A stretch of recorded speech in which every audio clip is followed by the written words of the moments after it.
your speaker said. My colleague from St. Croix that spoke prior to her specifically said 30 days with pay. So the narrative she just put out to the public was about not being paid when he clearly said with pay. In addition to that, I want to share my thoughts strictly on the difference between an elected official running for public office versus an employee. As an elected official, I don't on a regular basis put in 8 hours a day. It's more like 14 to 16. And my average day, even though I'm only paid for 8 hours, sometimes I'm up 10, 11, 12, all hours of the night. And my previous colleague is correct. We do not get annual leave like the other employees do, because we have to make a lot of adjustments. But the main difference is, while an employee has to go into work in this government between 8 to 5, the reason why we could still function is we have an entire staff still making sure that people's work is done, even if we have to step out of that narrative for a short moment. But we are still putting in more than 8 hours in a day. So I wanted to put that on the record so the public could have a difference, another option as to how other people see it. Thank you. Thank you, Senator Francis. My colleagues, good day to the people of the territory, good day to the testifiers, as well as staff. I did attend a previous hearing where I went into a lot of in-depth information in regards to this law previously being implemented, being taken to court, taken out. I think the public knows quite a bit about that. I want to talk from a different perspective today, from really to dispel some of the narrative that has been put out to the public, not only by some testifiers, but even by the sponsor herself. One of the things that I sat here and took real offense to was the constant message that only the wealthy can run. And individuals that have already made it to the Senate seat is now trying to pull up the ladder and kick people down. That is the furthest thing from the truth and 100% false. Because I would like any of you to go tell my bank account I'm a millionaire. I would like any of y'all to do that.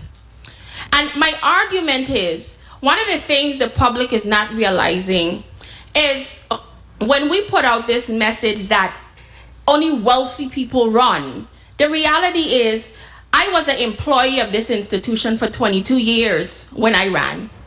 An employee that ran 5 times. Not once, not twice, 5 times. And do you know how many times I lost? 4.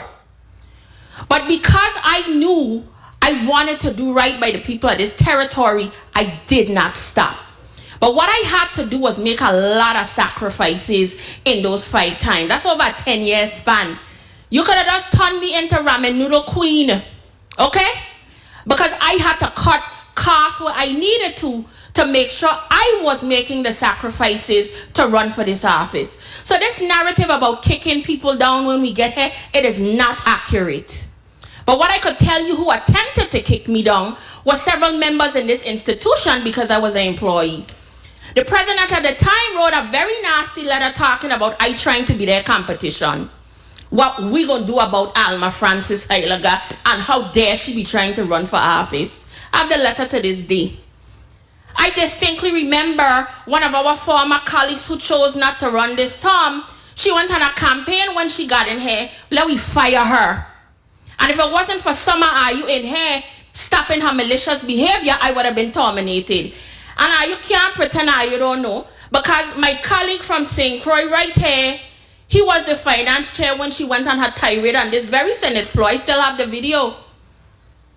So at the end of the day, stop trying to make it seem that some of us that genuinely came here to serve the public, we only do it because we were rich. That is not the case. And we're not trying to kick anybody down. 1 minute. I am genuinely looking at this from 2 sides.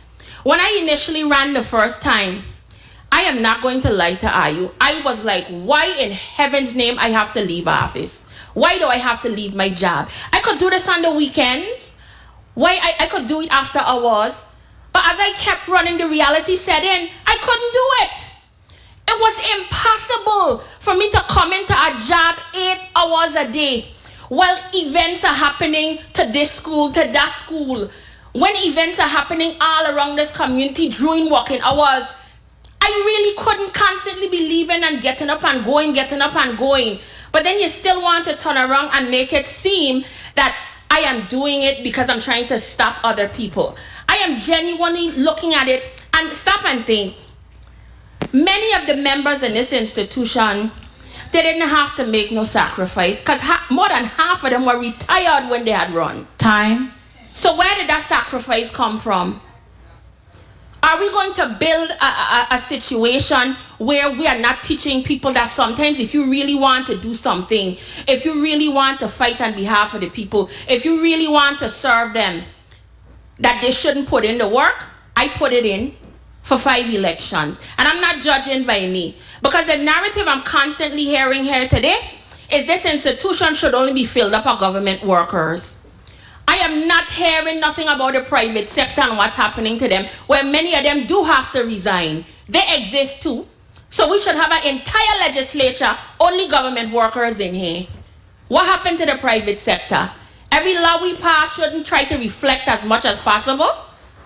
So at the end of the day, I am between a rock and a hard place because I see where potentially opening up could give an opportunity to other people to run because it is a hardship. But I also see it from the other side of the coin where sometimes you have to sacrifice to do what you want because I would probably not appreciate being a representative of the people as much as I do because I know what all I had to do to get to this seat and it wasn't because I was rich. So stop putting that narrative out to the public. Thank you very much, Mr. Chair. Thank you. Good day once again. I just wanted to put on the record that I am fully aware that we cannot pass laws for the private sector. I was just making the point that our community is made up of employees from both the private and the public sector. And this would only give, according to my colleague, what they think is fair only to government employees and not the private sector. I didn't want to imply that we could pass laws for them, which I'm fully aware that we can't. The only other note I want to stress is that I too am in support of us adding an amendment to give that particular window of paid leave, 30 days, for us to allow the employees to then focus. And I am not coming from this from a standpoint of emotion. I'm not coming from a standpoint of I'm trying to take the ladder away. It's because I lived it. I lived it for 5 elections. I know what can and cannot be done. Thank you so much. Thank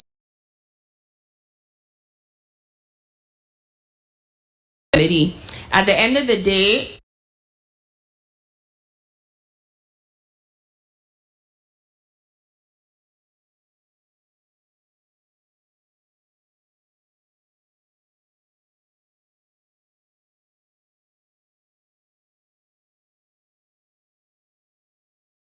you see some changes by the time it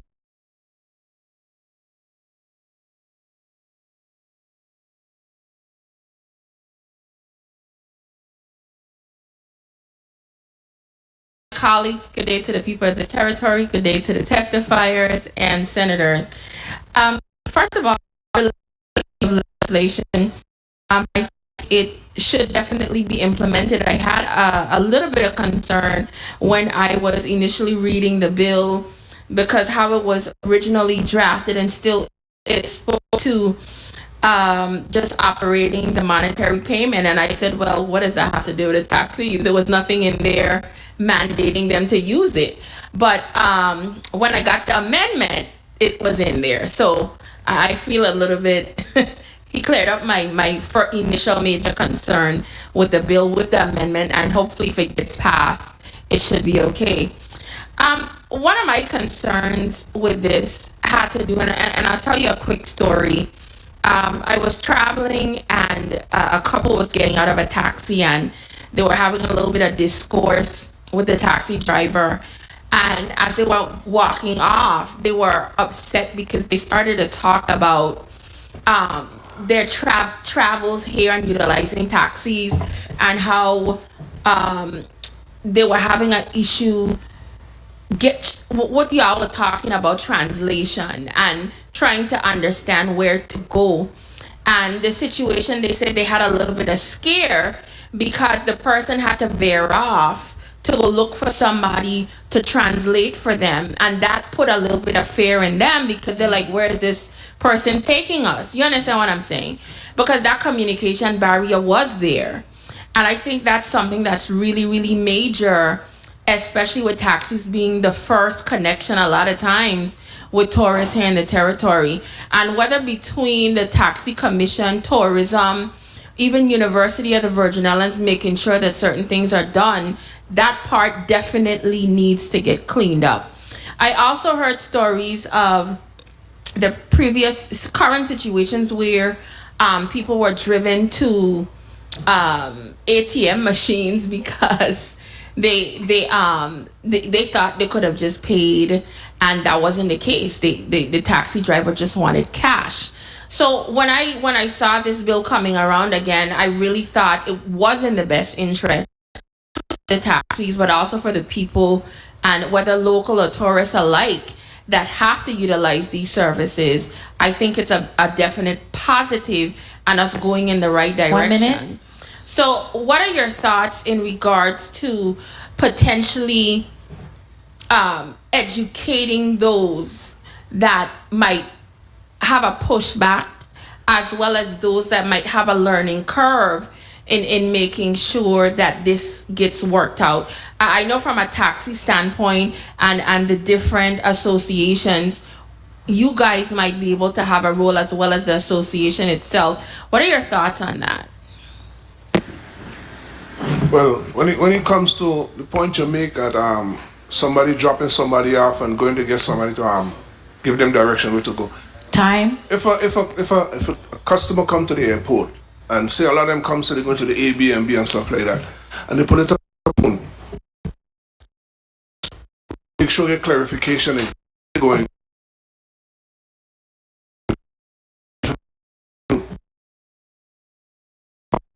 So our system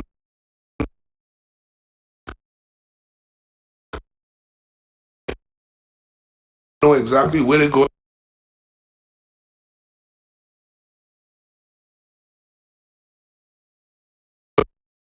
You don't know exactly where you're going.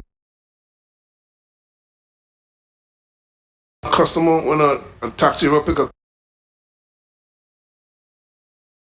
pool and you come to get a taxi,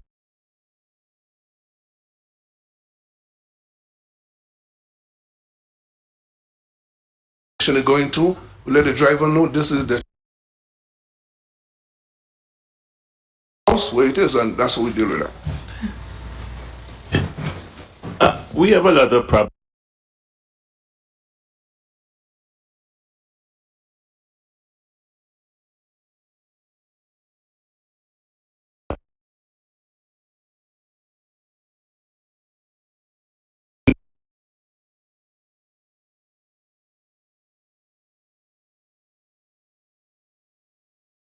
We call it gypsy taxis, and I don't think we have as much problems as as we having right now.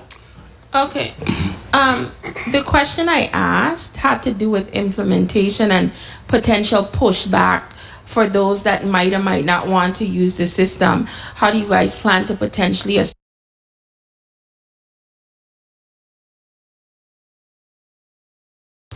Well, like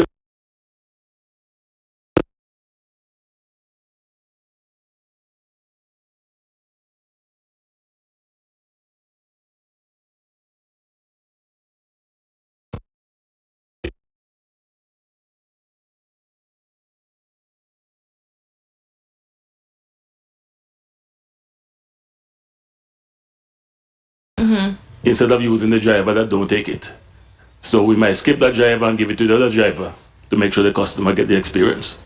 Okay, but could I just wrap up quickly? Go ahead. Since this is supposed to be implemented across the board, I understand what you're currently doing by maybe swapping out the taxis, but I'm looking at it long term because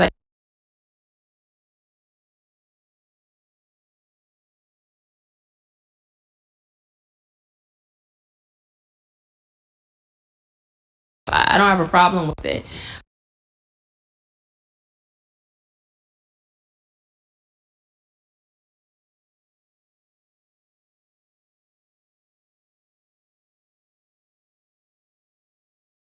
Opportunity to have access to all of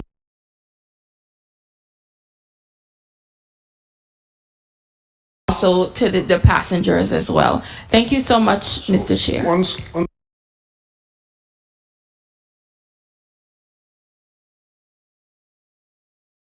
Yes, I swear to you.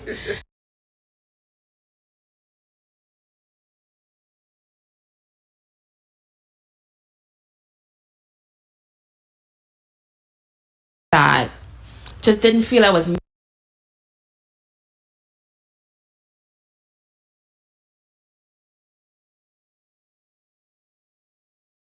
my dad was in several bands. He had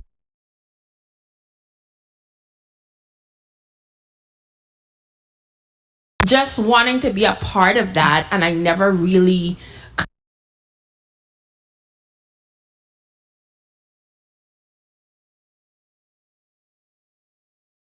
lessons. My cousin went on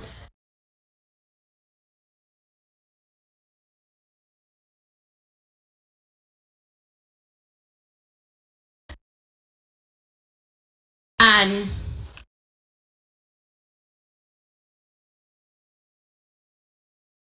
production. So I'm okay with that. But I was so jealous here listening to how close you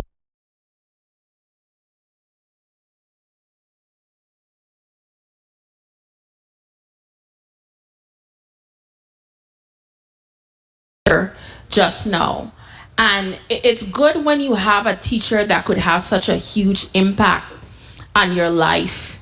Because, you know, from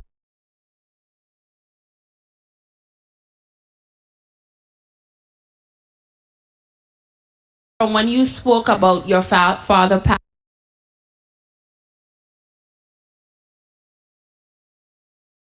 a great human being. 1 minute had such a huge impact on the life. Are the people that are going to continue? Basically, done told me.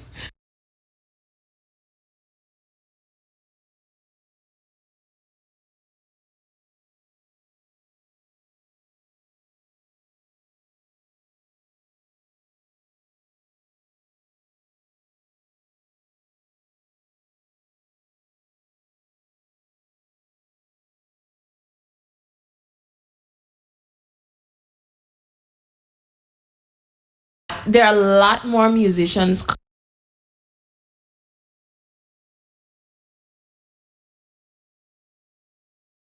His influence, and even you guys having influence on others. Music, plenty of days I might have felt down or well about y'all teacher. So thank you so much. Or really wasn't musically inclined. So let me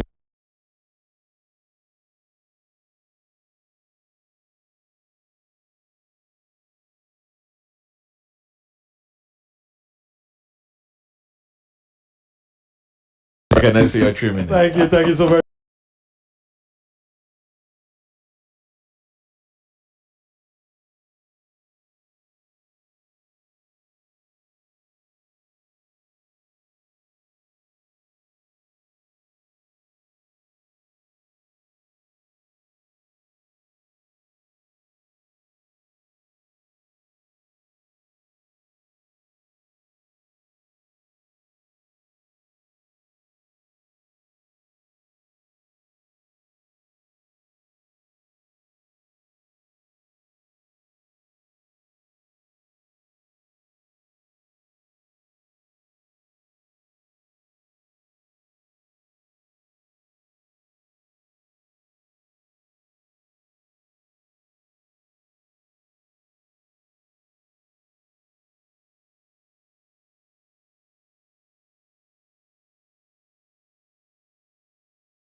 be proud of. That is something.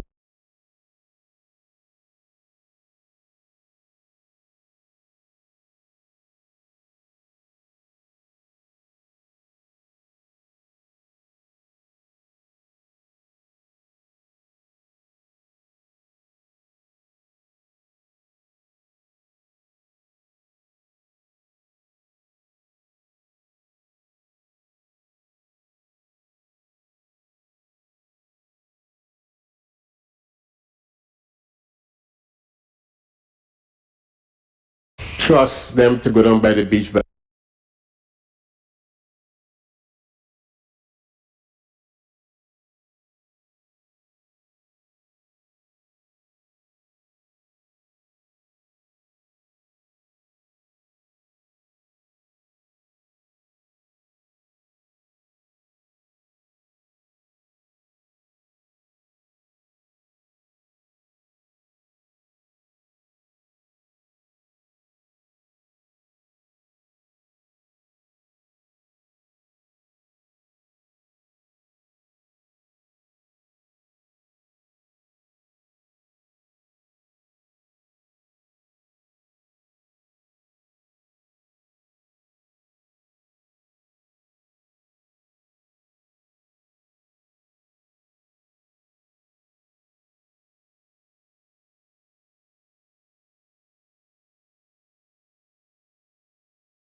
And a role in, really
Thank you very much.